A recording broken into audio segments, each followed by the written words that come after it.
Thâu là thứ ba yang na kanยืนที่ทำละเองdah kekuat. Ya bang kadang dah kekuat jam binekut kawaron mendum.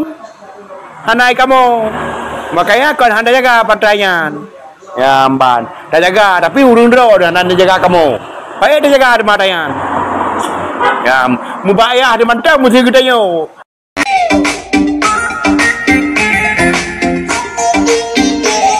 Assalamualaikum warahmatullahi wabarakatuh. Saudara Alun PII Makan, semoga saudara sehat-sehat dan baik-baik saja. Pada kesempatan ini kita lihat reaksi Bang Kuboy terhadap pidato Darwis Jinip ketika Darwis Jinip menyinggung soal keberadaan Partai Aceh. Bang Kuboy Guruka menjawab dengan tegas statement daripada Darwis Jinip. Kita lihat dulu videonya.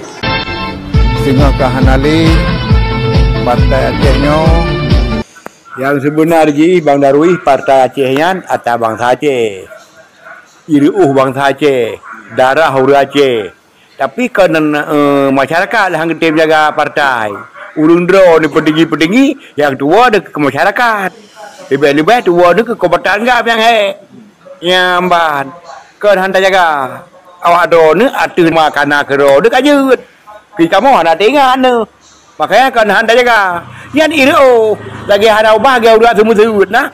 Geharap baca raya sengka.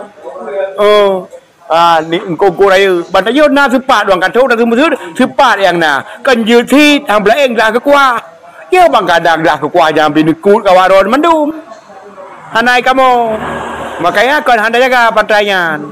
Ya amban. Dah jaga tapi urung dro dah anda jaga kamu. Baik dia jaga partainya. Ya, mubayah di mantap mesti kita yo. Hana ke bi sapu betul. Buat sih. Ya, buat sih. Mesti demo tu bayar kita yo. Padahal harta na baju-baju. Ya, dah tayar oblang mesti. Nah lah. Tapi dia yo hana amai ke tu. Pandai tak jaga. Tak jaga orang galak tu. Dia menanti partai. Ya, ambat. Kedua ni na.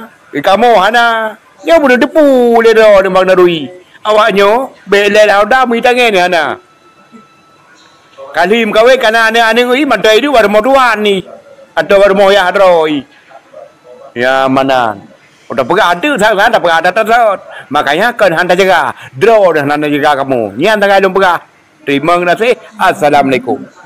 Itulah jawaban daripada Bang Kuboy Guruka, mantan kombatan Gerakan Aceh Merdeka, menanggapi pernyataan pidato viral Darwis Jinip di Masjid Raya Baitur Rahman Banda Aceh.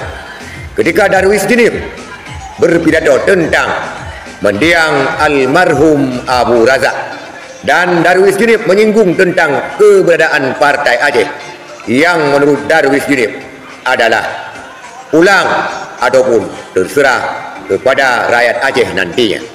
Bang Kuboy Guruka dengan tegas mengatakan bukan mereka yang tidak menginginkan Partai Aceh dan bukan mereka yang meninggalkan Partai Aceh, tetapi malah justru elit-elit Partai Aceh yang meninggalkan mereka.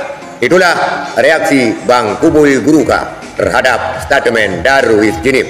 Sekian, terima kasih. Assalamualaikum warahmatullahi wabarakatuh.